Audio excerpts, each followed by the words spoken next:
Zdravím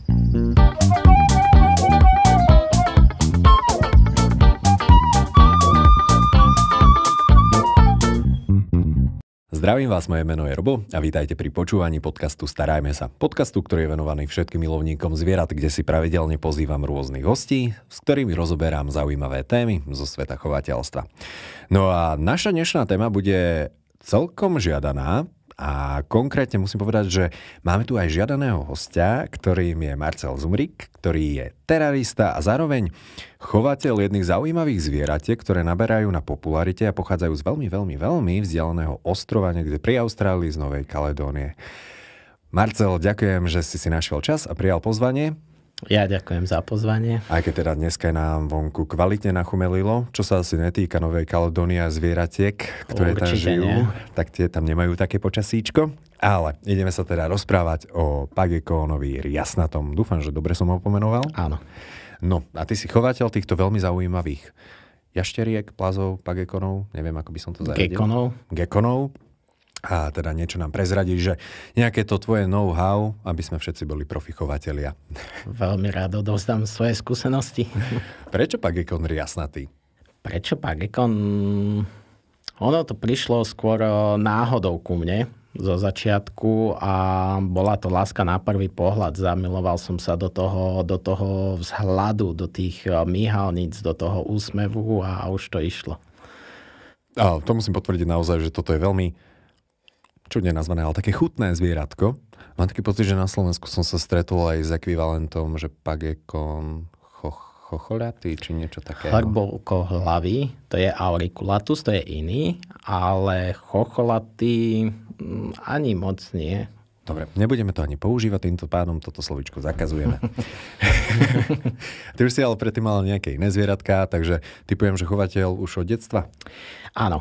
Od ranného detstva, odkedy si pamätám, tak tým, že pochádzam z dediny, tak samozrejme začínalo to hospodárskymi zvieratami, potom rybičky, korytnačky, andlky, až som dospel a hľadal som si tú alternatívu, kde som našiel tú teraristiku, ktorá mi najviac vyhovovala a začínal som so škorpiónmi, potom som prešiel na agamy bradaté, chameleóny jemenské, no a nakoniec pagekony, tým sa venujem už dobrých 9 rokov a stále sa mám čo učiť. Ale o tom je v podstate celé chovateľstvo a keď si to tak zoberieme, tak o každom jednom zvierati sa non-stop zistujú nové informácie. Aj keď pagekón riasnatý není tak úplne najnovšie zvieratko v teraristike, no, najnovšie. Ako by sme to mohli povedať? Relatívne nedávno sa vyskytol, či? Nedávno, tak popularita mu stále stúpa. Nie je natoľko známy ako napríklad gekončík nočný, ale tá popularita mu zo dňa na deň stúpa a viac o nej sa rozpráva. To hej, a dokonca myslím si, že práve gekončíky nočné môžu byť celkom voči pagekónovi zaujaté, lebo ich troška vyšachoval z toho pomyselného popredného miesta obľúbenosti. Áno. A myslíš si, že je to iba kvôli náročnosti? Že keby sme to mohli tak porovnať, pagekón je menej náročný ako gekončík? Menej asi nie, ale potrebujú iné podmienky na život a možno neviem, čo to spôsobilo, možno práve ten vzhľad tých pagekonov, že tých ľudí, chovateľov zaujal natoľko, že prechádzajú od gekončíkov nočných. Prechádzajú a pagekón riasnatý není iba zvieratko, ktoré by malo nejakú jednu farbu, ale tam naozaj, že to... Je to skoro šialené, čo sa deje pri pagekonoch, lebo nenájdeme dvoch rovnakých, rovnako sfarbených, rovnako vyzerajúcich, vždy každý jeden je originál. A nesie si tie farebné znaky od rodičov, od starých rodičov a od svojich predkov, takže napríklad harlekina, keď máme, tak jemu sa môžu objaviť bodky, čierne bodky, dalmatinské, ktoré sa volajú z pokolenia až tretieho, alebo ako. A teda pagekony, keď si ich zaobstaráme ako mláďatka, oni v dospelosti, alebo než sa stanú dospelými, menia aj farby nejako, alebo prechádzajú nejakou farbozmenou? Prechádzajú zmenou pri vývoji. Oni sa ako vyliahnú, tak majú síte farby, potom tie farby zblednú a sú také svetlejšie a postupom času, ako dospievajú, tak sa začínajú vyfarbovať a sú úplne inak sfarbené, ako samozrejme, že z červeného sa nestane zlatý, ale tá červená napríklad má viac tých farebných stupňov. Mhm. Takže ako keby odtieňov, o tom môžeme tak rozprávať. Čo budem potrebovať ja ako začínajúci chovateľ, čo chce Pagekona riasnatého? Tak samozrejme v prvom rade je to odhodlanie.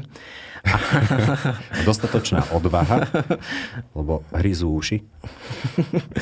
Terárium orientované na výšku, pár konárikov z prírody, ktoré si vieme jednoducho nájsť, zohnať, korkový tubus, kde by sa Pagekon vedel schovať. Rastlinky môžu byť živé, môžu byť umelé. Na spodok terária sa dáva rašelina, miska s vodou a máme Pagekona. A vznikne tam. No ale ja mám otázky ešte k tomu, že výbave terária. Máš dobré skúsenosti s tými práve konárikmi, ktoré sú priamo z prírody? Áno, ja používam iba z prírody konáre. Samozrejme, chodím si ich sám zbierať, vyberať na tie luky. Lebo veľa ľudí sa bojí, že si môže takto priniesť rôzne plesne alebo parazity, dajme tomu. Môže sa stať, ale treba ten konárik si vybrať svedomito. Hej. Nebudeme orezávať strom, ktorý je napadnutý alebo ktorému opadáva kôra. Alebo ktorý je chránený. Alebo. Lebo niektorí ľudia ešte zvyknú tieto konáre alebo hocaké dekorácie, ktoré pochádzajú z voľnej prírody, ešte na chvíľku buď to dať do nejakej rúry na 200 na chvíľočku. A toto nerobíš? Nie, vôbec to nerobím. Tak ono v tom teráriu ja v každom jednom zachovávam ten život, hej, kde do tej rašeliny pridávam aj izopody alebo chvostoskoky, ktoré sa starajú o tú klímu, hej, a čistia to terárium, takže bioaktívne terária. Zabíjať úplne všetko netreba, hej. Nie som zástanca tých sterilných chovných nádrží alebo terárií. Jasné, inak tento názor musím povedať, že sa stáva čoraz viacej populárny, že naozaj už nám nejde iba o tú sterilitu tých chovných priestorov. Nevždy, tak to poviem, že mnohé zvieratá sa dajú aj týmto spôsobom chovať. Fajn, takže korková tuba na nejaký úkryt. Niekedy viem, že ľudia využívajú aj kokosové orechy. Môžu byť. Alebo niečo takého podobného. Rašelina s pieskom alebo dávaš čistú? Ja ju miešam aj s pieskom. Veľmi málo toho piesku dávam a pridávam ešte aj rašelník na také prevzdušnenie a proste, aby tam vznikal ten život a tie izopody tam mali čo robiť od prvého dňa založenia terária.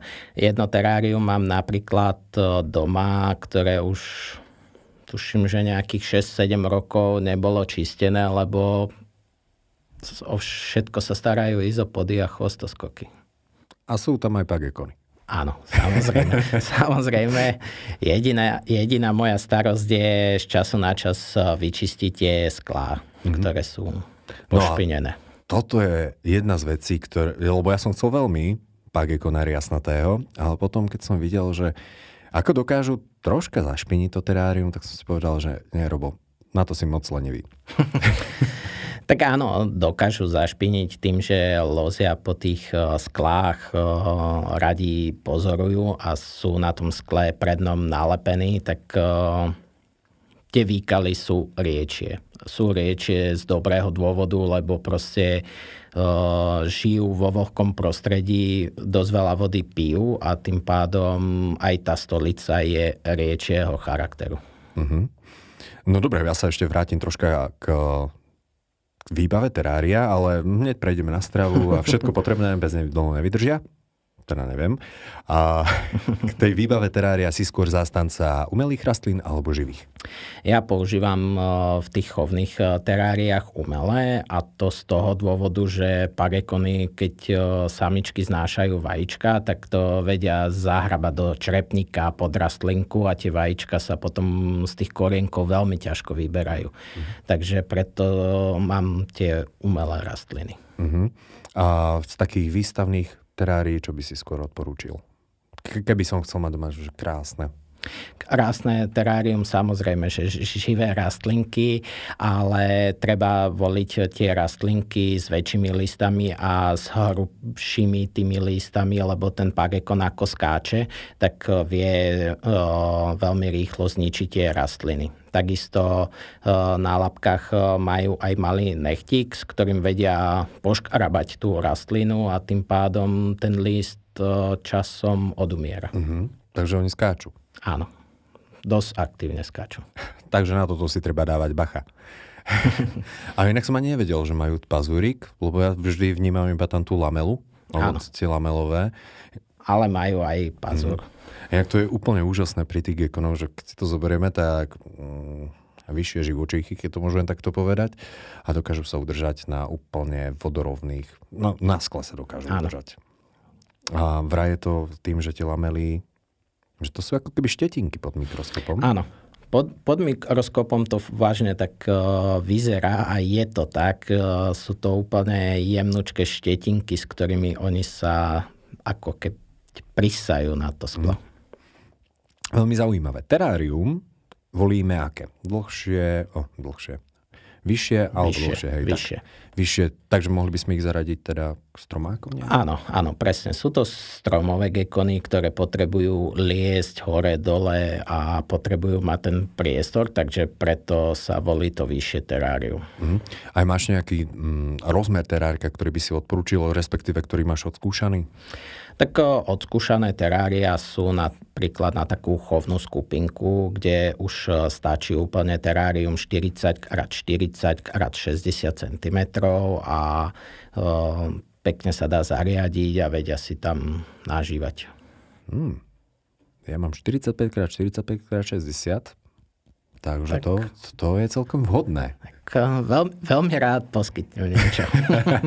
No tak, najskôr budem musieť presťahovať listovky. Dobre, chovná skupinka. Je lepšie ich teda chovať v skupine, alebo samostatne, alebo pár? V skupinách. V skupinách je to najlepšie, lebo dajú sa chovať aj v páre, že samček, samička, ale ten samček dosť otravuje tú samičku, takže je lepšie dať 2 samice, 3 samice samcovi. Nech otravuje všetky 3. Áno, nech si rozdeli síly pre všetky. Áno, inak toto je veľmi časté, aj pri rybách sa to robí, pretože samce sú potom príliš také doterné a tie samičky to niekedy psychicky nemôžu zvládnuť a uštú ich takzvané. Áno. No dobre, takže máme skupinku. Stretávaš sa aj s nejakou takou rivalitou alebo agresiou v rámci pagekonov? Môže sa udiať, hlavne keď už do zabehnutej skupiny dáme napríklad k 2-3 samiciam, keď pridáme novú, tak začnú napadať tú novú, ale za 2-3 dní oni si spravia poriadky, ukážu, že kto je šéf terária a už tak možno ešte zo začiatku spolužijú. Bude fajn ich troška sledovať. Či nejdu si tak po krku, že by sa odpálili? Nie. Ešte sa mi nestalo za tie roky, aby si navzájom nejako ubližili veľmi. Hej, to, že sa trošku pokušu alebo ponáhaňajú po tom teráriu, tak je to v poriadku. Robia to v podstate aj v prírode. Samozrejme. No, to, čo ich ale dokáže v prírode pohrísť trošičku viacej, tak to je jeden taký ich ďalší druh takého podobného pagekona 2x, 3x väčší, ktorý chlubí aj zožrať. A myslím, že sa venuješ aj tým. Áno, mám doma aj leachiany. Je to už taký väčší predátor. Raritka, vážne pekný tvor. Sú nádherné a patria medzi najväčšie gekony sveta a fakt to bol môj cieľ ich mať, mám ich a sú to nádherné tvory. Aj proste, kde gekon má 40 cm a skoro pol kila. Ten už keď skočí, tak to stojí za to. V tom teráriu už sa zachveje to sklo. Ale to sú dravce, myslím, že oni dokonca tam v reále v prírode žerú aj tie... Áno, tak oni vedia, či už plazy menšieho zrastu požiera, takisto vedia loviť aj napríklad nejaké malé myšky, alebo takisto aj vtáky, aj menšie. Takže sú to dosť veľkí predátori. A vážne zaujímavé na nich je, to si v podstate spomínal aj predtým, než sme začali nahrávať podcast, že s farbením sa líšia v podstate v závislosti od toho, že kde žijú? Leachiany podľa toho, z ktorého ostrova Novej Kaledónie pochádzajú, z ktorej strany toho ostrova, takisto sú aj farebne rozlišiteľné, aj veľkostne. A rovnako tak si spomínal, že pagekon riasnatý bol ešte tak v minulosti považovaný za... Za vyhnutého, no. V 94. roku sa znovu ako keby zrodil, opäť bol objavený na Novej Kaledónii a vtedy sa odchytilo pár jedincov z prírody a dnešný deň ich je množstvo na svete. Ja, v kľude by sme mohli povedať, že milióny. Áno. To nie len na Slovensku rastie popularita. Áno, tak tá svetová popularita je obrovská. Dopyt po pagekonoch ku mne aspoň prichádza väčšinou zo zahraničia, zo zahraničných stránok, serverov. Ľudia ma oslovujú a žiadajú pagekony. Tak pevne verím, že ich nechávaš ale tu povedať, že nie. Ešte tak, na Slovensku ich toľko nemáme, tak to je... Veľká časť odo mňa končí práve v zahraničí, ale snažím sa podporovať tých chovateľov tuto na Slovensku a v Čechách, kde sa snažím pomáhať a s každým jedným individuálne si viem písať, hej, že čo potrebuje pri chove, pri výbave terária a takisto ako sa správa pagekon a všetky tieto Takže náležitosti. poskytuješ poradenstvo a tak ešte aj po tom, čo v podstate už tie pagekony odídu. Samozrejme, veľakrát poskytujem poradenstvo aj tým chovateľom, ktorí nemajú pagekona odo mňa. Aj lebo to je skôr tá vášeň, tá láska k tomu zvieraťu. No jasné, a celkovo podporovať takú tú komunitu tých ľudí, čo to chovajú v globále. Je to celkom zaujímavé zvieratko. Aj ukecané dokonca. Trocha vydávajú zvuky, hlavne keď sa takto vedia poškrepiť v tom teráriu medzi sebou, alebo pri párení. Najčastejšie je ich počuť. A sú vyslovene, že hlučné? Lebo napríklad gekon obrovský, ten je počuť. Nie sú hlučné, vydávajú taký špecifický zvuk, ako keby píšťali, alebo ako kvákajú ako žabky, ale úplne tichučko, takže nie je to nejaké rušivé, že nevedeli by sme pri tom spať napríklad. No dobré, a prejdeme na samotnú stravu. Ty sa celkom, to nie, že sa celkom vyznáš, ty sa vážne vyznáš do stravy pagekonov riasnatých a rovnako tak aj do nejakých výživových doplnkov, ktoré by mali mať. Takže troška by si nám to mohol tak objasniť, že vlastne ja tam to poviem tak česky, že co to žere.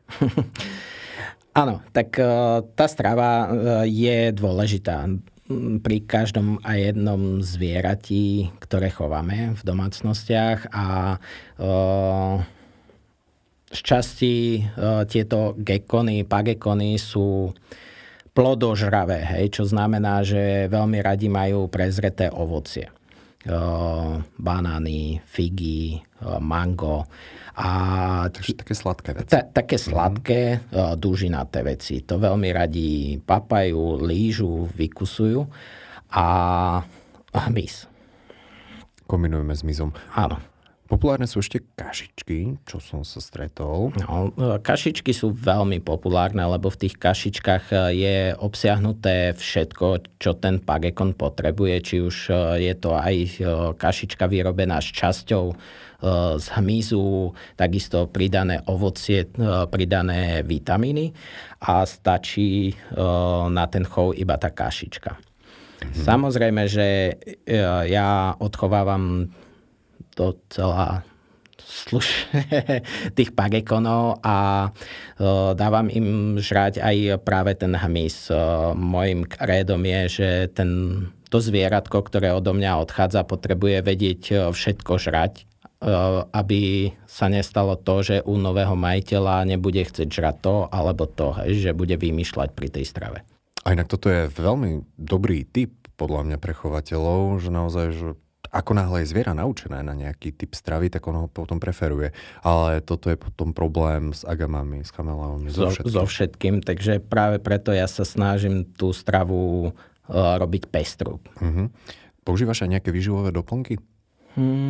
Tak klasicky na cvrčky, keď sa dáva, tak sa poprašia vitamínmi, ale nič.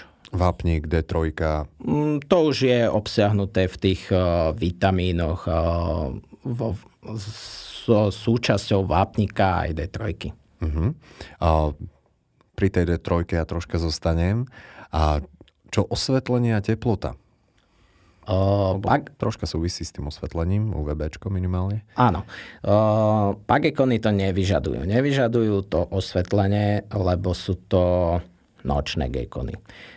Ale samozrejme, že v tej voľnej prírode stále sa stane, že zafúka vietor, odkryje sa list, slnko zasvieti na to zvieratko. Kašičky už obsahujú aj D3. Samozrejme vápnik, ale v domácnostiach alebo v chove veľmi to osvetlenie nie je nejako populárne, alebo tí chovatelia ho nedávajú. Ja momentálne som začal používať hlavne pri chovných zvieratách UVBčka. UVB. Iba tak pre info, UVB nahrádza tú časť slnečného spektra, vďaka ktorej dokážu plazy, ale myslím, že rovnako aj my vytvárať v koži D3 v podstate. A potom príjmať vápnik. Tak je to náhrada toho slnečného svitu žiarenia. A v podstate oni sú spokojní aj pri našej takej tej tunajšej teplote? Áno. Oni úplne vedia fungovať pri našich podmienkach pri izbovej teplote, takže nepotrebuje nič extra špeciálne. Pekne v obývačke, keď si zariadíme to terárium, samozrejme, že nie pri radiátore alebo priamy ľud slnka, aby svietil do toho terária, tak vedia fungovať dlhé roky. Koľko tých rokov môže byť, keď sa môžem spýtať? Alebo akého máš najstaršieho pagekona? Ja mám najstaršieho pagekona 9-ročného. Literatúra uvádza až okolo 20 rokov. K tomu som sa ešte nedopracoval, ale verím, že to bude môcť potvrdiť. Veľa ľudí ešte spomína, že pri chove pagekónoch je veľmi dôležitá vlhkosť. Že naozaj, že tá teplota, povedzme tak, že nezohráva až takú úlohu, aj keď zohráva samozrejme, ale že tú vlhkosť sa snažia čo možno najviac docieliť, že vysokú. Ono to v podstate aj vychádza z toho, že som ešte zistoval infošky, že na Slovensku v tých najvlhších oblastiach padne 2000 mm ročne, a to sú hornaté oblasti.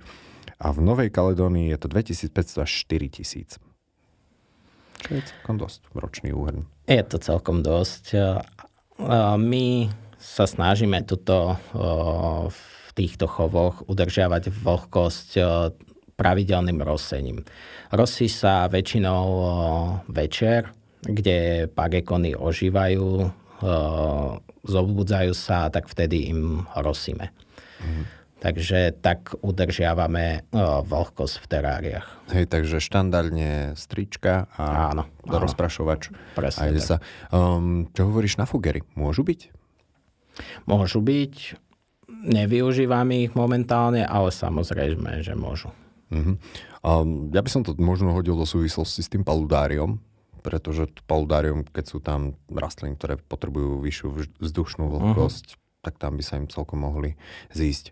A čo by si ešte ľuďom tak mohol poradiť ohľadom pagekónov? Dajú sa ochočiť? Dajú sa ochočiť.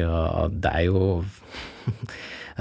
Môj malý syn si jedného samčeka tak ochočil, že už keď syn prechádzal okolo toho terária, tak ten proste úplne čakal, kedy sa otvorí to terárium, aby mohol vyskočiť von a mohol sa s ním pohrať.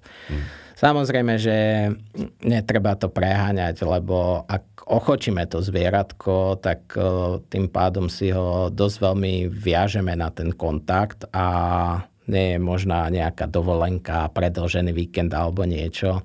Hlavne ľudia robia chybu pri krmení.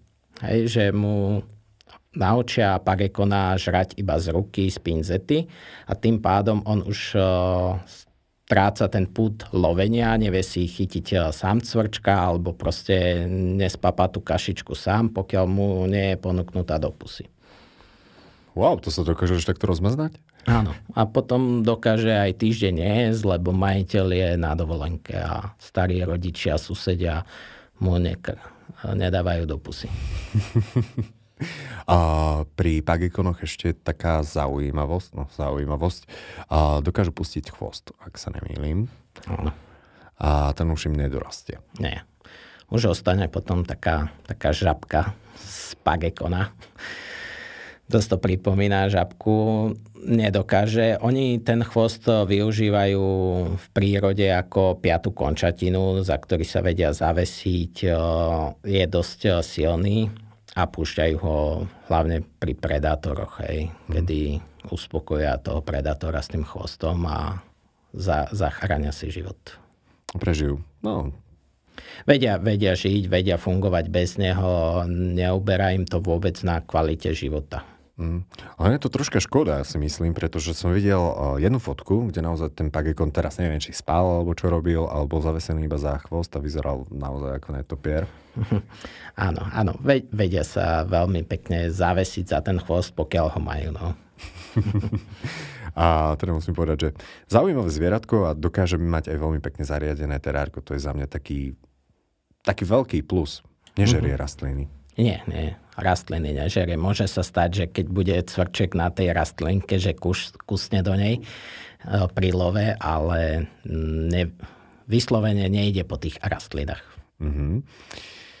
No ja si myslím, že takto sme celkom zhrnuli ten chov, čo by mohol obsahovať. Či máš ešte niečo, čo by si chcel dať nejaký tip, radu? Ten chov sme zhrnuli možno potom pri odchove mláďat.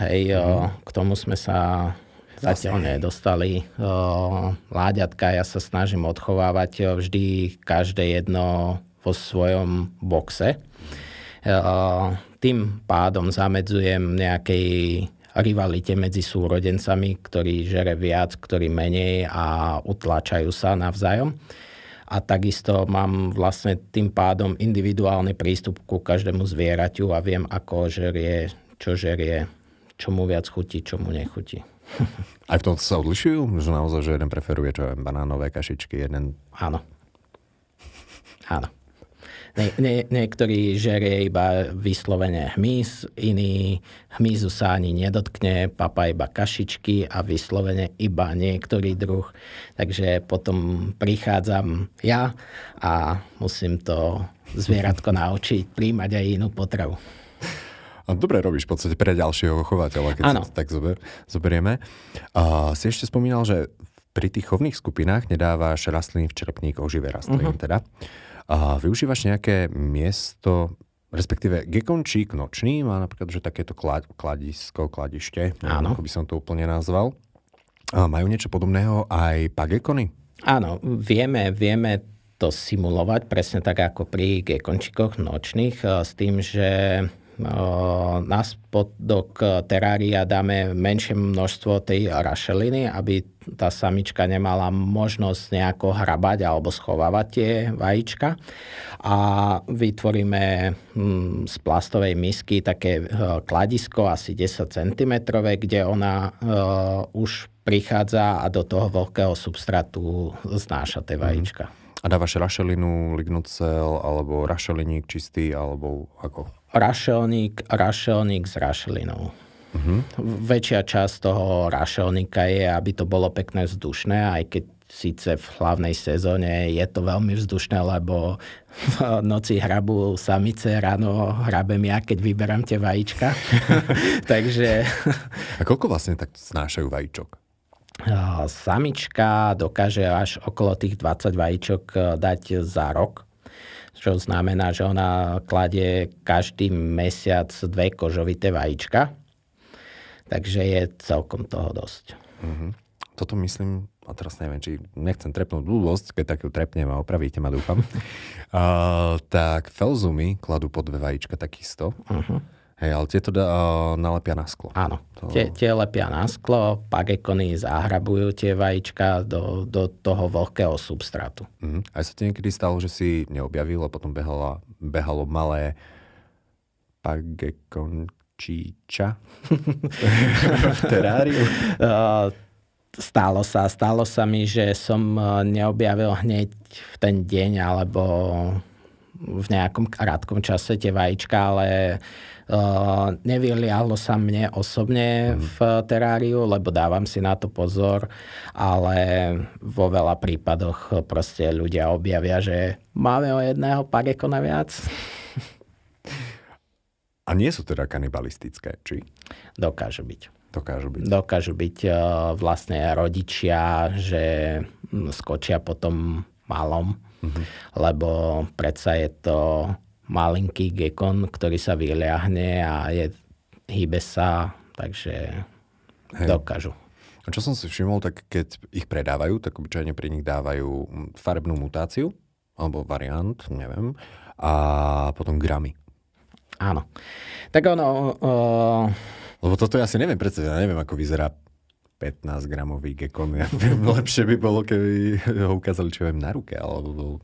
Áno, tak tie gramy sa uvádzajú z toho hľadiska, že samičky už sú pripravené od tých 35 gramov, kde môžu ísť do chovu. Ja ich nechávam až do 38 podraz vyrásť, aby bola silná tá samica veľká, potom dáva aj pekné veľké vajíčka, ako tá menšia. A gramy sú práve kvôli tomu veku, hej, lebo nemôžeme postaviť mesačné mláďa a mesačné mláďa vedľa seba, budú rozdielne veľké, hej, aj kvôli tej strave, lebo tento preferuje hmyz, tento kašičku a tým pádom aj skôr vyrastie alebo lepšie rastie, hej. Ono sa to stáva niekedy pri tých chovateľoch, ktorí majú tých pagekonov viac v jednom napríklad boxe a jedno mláďatko žerie viac ako to druhé a tým pádom aj tá veľkosť je iná. To je zaujímavé. Teda nerastú také komačiatka alebo šteniatka? Nie, nerastú všetky rovnako, hej, takže tým pádom, keď by som ti povedal, že toto mláďa má 3 mesiace a toto má tiež 3 mesiace, tak pozeráš na mňa, že čo? Takže ani sa pravdepodobne nebude dať presne určiť alebo povedať, že kedy dospejú všetky. Je to v rozmedzi rok a pol, niektoré až 2-ročné, hej, kedy dosiahnu tú svoju váhu. No dobre, ja ďakujem za zaujímavé infošky a pre teba otázka na záver. Čo by si rád odkázal našim poslucháčom, ktorí rozmýšľajú nad pagekonom riasnatým alebo už ho doma majú?